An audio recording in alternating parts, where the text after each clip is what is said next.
این زمین را ارج از عرش است.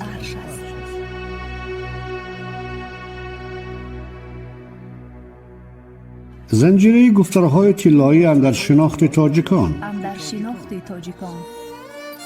اندیشه ها با تاجیکی، فارسی در این راهی راست. از ادیبان جهانکشا و ناشناخته.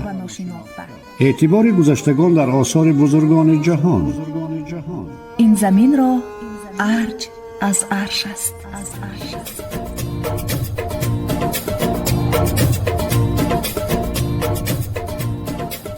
بیاموز هرچند بیتوانیا، مگر خویشتن شاد گردانیا. این زمین را ارج از عرش است.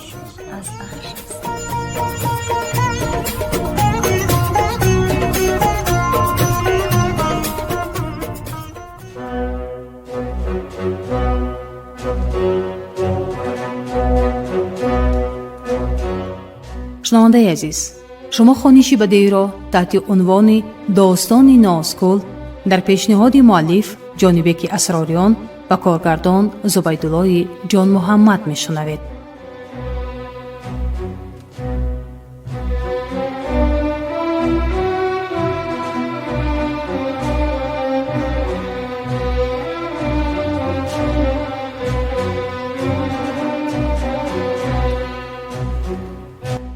داستان نازگل.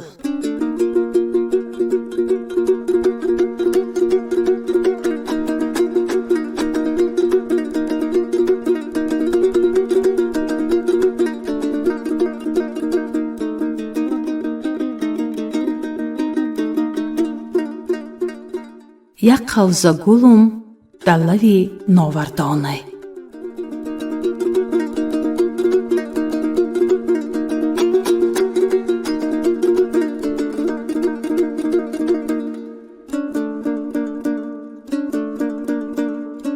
آغاز گفتار 31.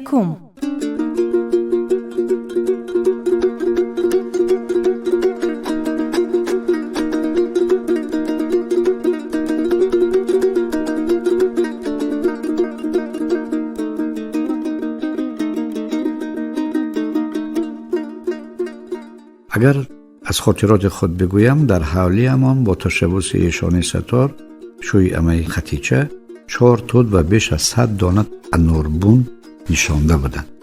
از تیرما تا نوروز ثمرش به حضور می رسید. نوهایش گوناگون بود. بعضی هاش مثل کور می کفیدند، می شکفتند، بسان خورشید جیلان می دادند. مادرم به همسایه قسمت می کرد، باقی را در چایلاب خاصه می چیدند. از سودش ندانیم هم ما بچه ها از تشنه شکنیش می دانستیم. از همان آوان انار را دوست می دارم. پس آن در آثار خیلی زیادی دوران کهن با تصویرهای انار و گل نار واخورده. در ادبیات کهن و عصر میانه درخت انار را استواری اولاد، نشانه اعتقاد و باروری معنی کردند. در آسیا انار شکسته تجسمگر آرزوها قلمداد می شود. در روم برای سر عروسان و از شاخه های انار تاج فراهم می کردند. در هند به زنان نازا بیشتر آب انار می دادند. در ادبیات تاجیک بیشتر از همه مورد استفاده قرار داده می شد، خاصه در صفت پیشی بری زنان که خیلی دلبر و زیباست. چنانه در آثار حکیم فردوسی نیز وام می خورد. رخانش چو گلنار و لب ناردان، ز سیمین برش روستد و ناروان. در واقع میوه عجیب است با سرخی بلند، دانه های بیشمار و همه دین و آیین ها به صورت پرستشش می کنند. ابتدا از زمان هخامنشی به این بعد چنین بود ماند. در شب چیله که نشانه از آتش خورشید دارد، انار جایگاه خاصه داشت. در اسلام نیز انار یاسین جایگاه ویژه دارد، چنانه که برای بیماران یاسین را در انار می‌خواندند و به او می‌دادند. شاید در منطقه ذکر شده به انار از همه بیشتر دلبستگی دارند. در صفت انار دشجم جای سخن نیست. از همین و جایگاه میوه وحشی بوده است که تصویر انار و گل نار به کرته چکن بر دیواری و چادر کلابی ها کوچیده است. بیهوده نیست که می سراییدند. سر تا سر دیوال و تنار جوره. و هم پیستانهای دمیده دوشیزه ها را شبیه انار می دانستند. دختر می روی نمال گلدار به سر 2 جوره انار تازه در پیش برد. همین حالا هم برای مهمانان عزیز در خان انار خاصه می آرند. یاد دارم هینی که استاد آدین هاشم و دوستان پدرم مهمان می شدند، برابر میوه آب انار را جفیده در ظرفهای بلورین می گرفتند. تا به حال اسرارش را نمی دانم، ولی از میوه های تبرک است که با آن عهد می بستند. نماد شادی و خرسندی و نمونه صداقت و مهرورزی بود. چون که ذکرش رفت، استاد آدین هاشم هینی که مهمان بود نه تنها از آب انار نوشید و خواهش تقاضا هم کرد که از آن یک تلیچه بندن تا به فرزندانش ببرد. و من گمان میکنم همه این چیزها را مردم دانا و خردمند خوب درک میکردن و مثل مردمی که میسراید با رمز به معشوقش مراجعت میکند: در روی رهت انار مانم بیروم، 3 برگه به گل قطار مانم بیروم. انار اناری ما را بین، سبزی نیاری ما را بین. انار اناری ما را بین، سبزی نیاری ما را بین. سرمه بچشم اوسمه بقاش، سرمه بچشم اوسمه بقاش. زیبی کناری ما را بین، سبزی نیاری ما را بین. زیبی کناری ما را بین، سبزی نیاری ما را بین.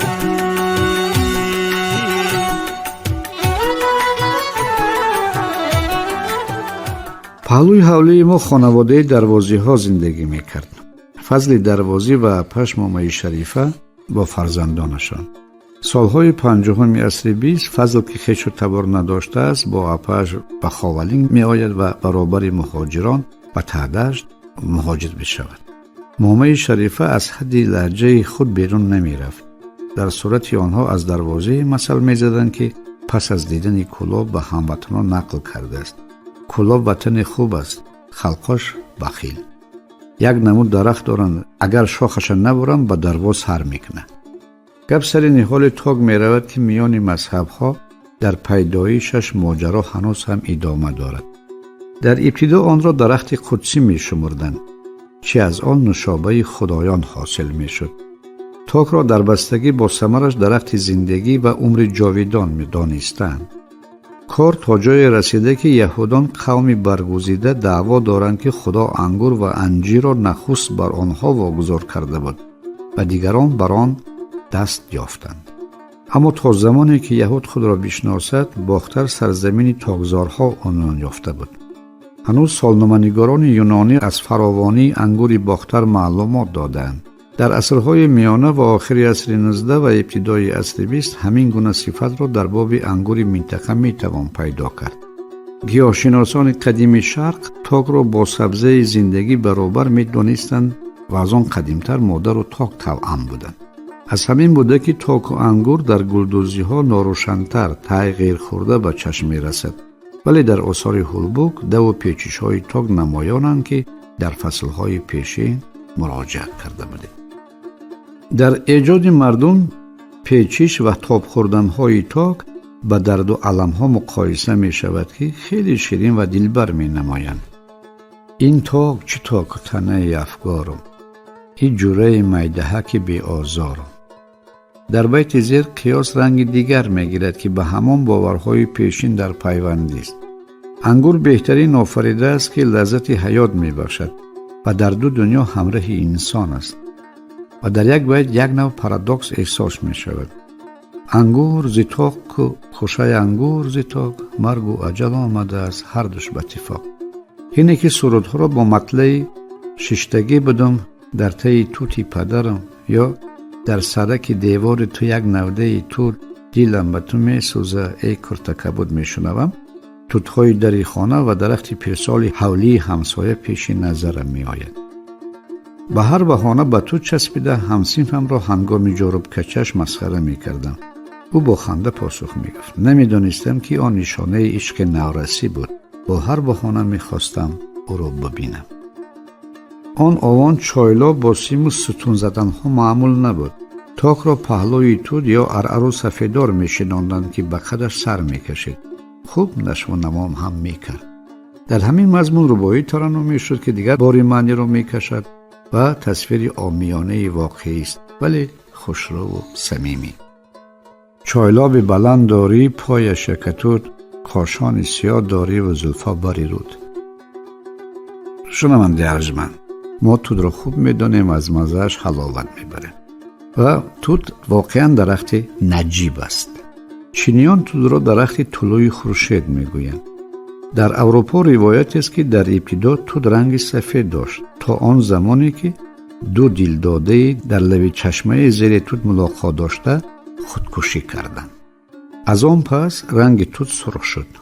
در عنعنه نیاگان به تود ارج نهاده می شود. در ابتدا آن را دوت می گفتند. در زمانی که شاهی یعنی ابریشم موقعی سزاوار پیدا کرد، جایگاه تودبون باز هم بلندتر شد. هرچند در آیین زردشتی خرافسترها مخلوق ناپاکند و کرم و حشرات به همین گروه داخل میشن. کرم پیله یعنی ابریشم و زنبور استثناست. در تاجیکستان انواع توت خیلی زیاد است. خاصه توت‌های بلخی، مروارید و توت مظفری را که خیلی شیرین و خوشمزه بودند. از آنها شیرینی آماده می‌کردند که در فصل سرما دوای سلفه، خفه و شمال خوردگی ها بود. برگزیدن یاری مهربان و دلخواه مشکلات دارد و مثل آن که از توت مظفری نهال آورده شود. ای رها که دور به خود میار آوردم، از توت مظفری نهال آوردم. و باز هم تکرار میکنم که در زندگی نامه کوهستانی توت اهمیتی بغایت بزرگ دارد. آن را برابر یک بزرگوار احترام می نهادند. این همه سبب داشت. توت بارها انسان را از قحطی و گرسنگی نجات بخشیده است. در سالهای وزنین از پوستش چای و نوشابه، از ریشه‌اش عطاله، میوه‌اش باشد غذای 4 فصل آماده می‌کردند. توتپیز وظیفه چینک ارزش را ادا می‌کرد. شیرینی توت جای قند و شکر را می‌گرفت. در خصوصی برگش که مایه ابریشم بود و آماده کردنش از جانب کاسبان وطنی صورت می‌گرفت، رساله‌ها نوشتند. در همین روند از پوشاک و پر شاهی اشرافان سخن می‌رود و در عصرهای میانه کارکرد پیله به طایفه‌های دیگر نیز دسترس شد. در عصر 20 توت‌باغ‌ها گسترش خوردند و هر بونه خواهد نخواهد چند قوطی کرمک پرورش می‌کرد. آدمان عادی برای خود پیله آماده کرده در دوک و ارچوک رسیده رشته تهیه می‌نمودند. گلدوزی‌ها با رشته پیله زیبا و مهم بود و رنگ نمی‌زد. در میان مردم ما از میوه‌ها سیب خیلی برتری دارد و در اساطیر مردم عالم به معرفت یزدانی در ارتباط بوده. خاصیت وحدت آفرینی داشته. به تشریح عارفان درخت ابدیت است. سیب را فرستاده عالم علوی می دانند. از روی همین مقدس شماریده می شود. در عالم روایت معمول است که اسکندر در پی آب حیات در هند سیبی را پیدا کرد که به عمر کاهنان 400 سال می افزود. با همین سیب را درخت اهل بهشت و جوانی معنی داد می کردند. در میان مردم تاجیک سیب جایگاه خاص دارد. می گویند که هر صبح سیب بخور. اگر نباشد 3 بار سیب بگو. این هم به تقدیس سیب و جایگاهش شاهد است. در روایت و قصه ها در صورت دام می آید. بیشتر قهرمانان سواره به بانوان خوشچهره درونی باغ سیب می اندازند. سیب سرخ و خوشبوی. با این عمل دختران به سواره دل می بندند و در آرزویش منتظر می مانند. چنانه در اپوس گورگولی شاهزاده به هلالبی سیب دستش را می پرتاید که از آن آبستن می شود. و تمام ماجراهای داستان از همین واقعه شروع شده است. بیت زیر که بوی اسطوره دارد، مضمونش ناامیدی است. یعنی سیب بخشیده که امیدوار کننده بود پژمرده می شود و از صاحبش درک نیست. این سیبک سرخ گوشه نومالم پوچاله شده به خون دل می نالم. پس آن قصه های روایتی و افسانه ها عنعنه شد. کام ناکام مثل آن کهن دوشیزه ها از سیب هدیه آبستن نمی گردیدند ولی امیدوار می بودند. یک دوره گمانم نماد و رمز خواستگاری، اظهار محبت پذیرفته شده بود که در آفریده ها مجسم می شود. این سه به سوغات لوت آوردم، ای بخش گپی دین شوت آوردم. در بیت دیگری که پسان آشنا خواهیم شد، سیب هدیه ارزشمند داماد است. سالهای پیش پس از گذشت مراسم نکاح چند مدت داماد به خانه خسرو خوشنامند به دیدار عروسش می رفت. شاید نمونه خوگیری و آشنایی بود که میان مردم به عنوان قینقل بازی مشهور است. در همان حالتها برابر سوغاتی های همبین هدیه خاصه پنهانی برای عروس برده می شد. امشب شب شنبه های داماد به هوس، سیب در تگ آستین، گل در سر دست.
از نهالان ثمر آور اندر باب انجیر و چارمغز ایجاد اندک برمیخورد. هرچند هر دو هم میان مردم به صفتهای مشهورند. چارمغز را سودمند به بحالی و ضعیفی میدانند و برگ و پوست میوهش را که کلیله مینامند در بیماری جاغر و سالهای پیش کلیله را در تازه و سفید نمودن دندان استفاده میکردند. در طب خلقی چارمغز را غذای مغز سر میشمارند. در روبایی گمانم بیان واقعیت است و اشارت، مثل تضاد که بلا از تگ پا میخیزد. چارمغز در حوله تبرگش میده، ای دشمن بین که در پیا میگرده. در ادبیات و عنعنه‌های مردم عالم انجیر دیگرگونه جایگاه دارد. بیشتر به حکایت دینی علاقمند است. یاد بیارید اینی که آدم و هوا خود را عریان دیدن، از برگ‌های انجیر سطر ساختند.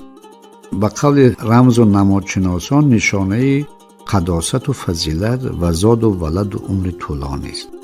نیروی باروریش که از شیرش پیداست بنیاد از روز ازل دارد و رمز قدرت و حیات نیز معنی داد می شود. در بچگی در جایهای زخم، آبله و آذخ از شیره انجیر می مالیدیم. یاد ندارم که سود می بخشید یا نه، ولی به هر رنگ معمول بود. میوه انجیر با نزاکت و اسرار باطنش خیلی غلطی است. آن را گل از باطن یا داخل هم می نامند. یعنی انجیر گل است. اگر انجیر را به نزاکت چپه بگردانی واقعا گل زیبایی به نظر می آید. و مردم ترنم می کردن. آفتاب بگشت و سایه خم به لب دشت، این جوره جان از تگ انجیر گذشت. اگر توجه نمایید خاصیت های زبانی مردم منطقه به مشاهده می رسد. باز هم در تناسب پدیده ناروا و ناشدنی را به کار می برند. این خیلی غلطی است. کم واقع می شود که برگ چارمغز میده باشد و کسی از سایه انجیر بگذرد. در این مورد لازم است به نماد و رمز هر دو مراجعت شود. از دار و درخت بی‌ثمر بیت سر استعمال است. تشبیهات زیبای با آن در پیوندی است که به حسن ایجاد می افزاید. مثل ای بیدی بلند سرگهش کوبه نور، ای بیدای بلجوان سر در فلک، یا بیدت باشم تکیه به بیدت باشم، دستپانه به دستان سفیدت باشم. در روزگار بید و آب در یک ردیفند. هر جا وطن آبشار است بید فراوان می روید. بید سایه افکن است و خیمچه هایش در ساختن اسباب روزگار خاصه سبدهای گوناگون حجم استفاده می شود. در مغرب به مرگ و احساس غم در ارتباطش می دانند. در قسمتی از مردمان دنیا بید را نشانه جاویدانگی، باور و مقدس می شمارند.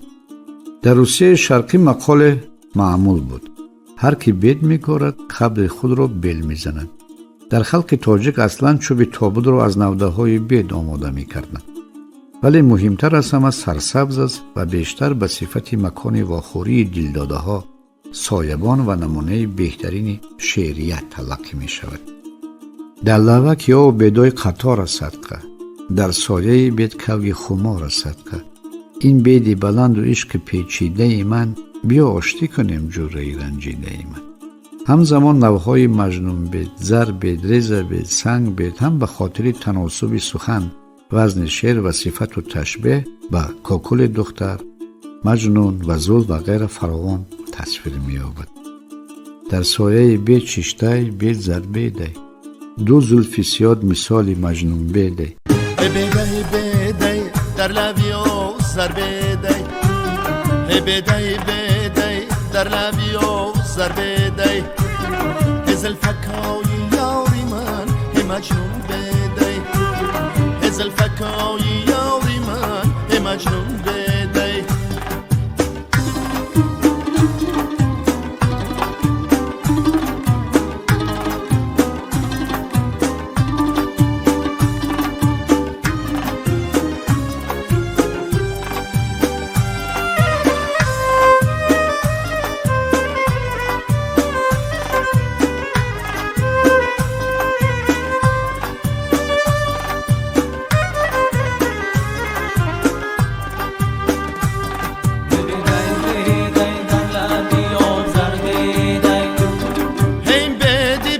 سایه لبی گر باشد یاره، بیدی بیدی در لبی آزر بیدی، در سایه بید سلی دختر باشد یاره، بیدی بیدی در لبی آزر بیدی، من مار شبم حلقه زنم نوچهی بیاره، بیدی بیدی در لبی آزر بیدی، بیچاره کسی عاشقی دختر باشد یاره، بیدی بیدی در لبی آزر بیدی، زلفکای یاری من مجنون بیدی، زلفکای یاری من مجنون بیدی.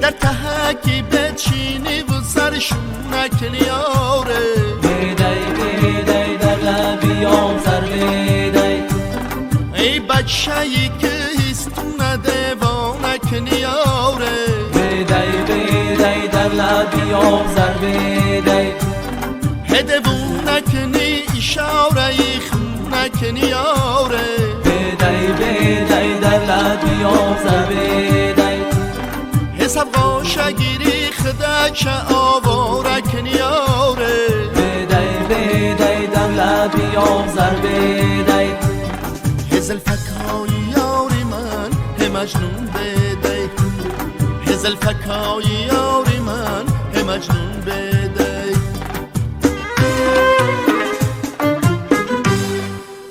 شنونده ارجمند، در کوهستان نیست درختی که تقریبا در باره‌اش صفت نکنند.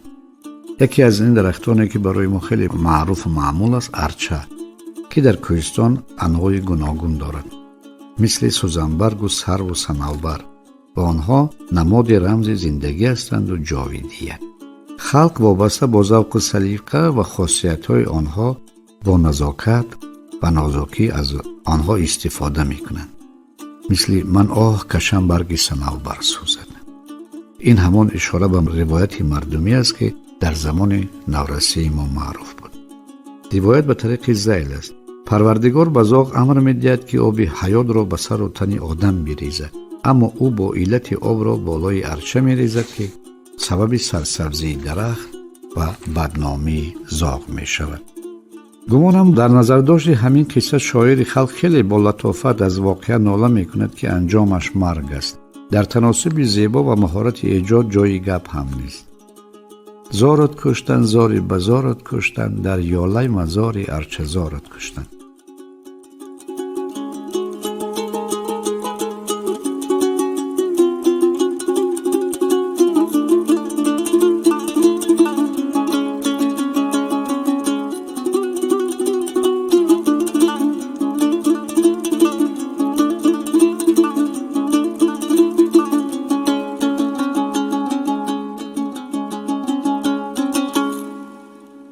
انجام گفتار 31.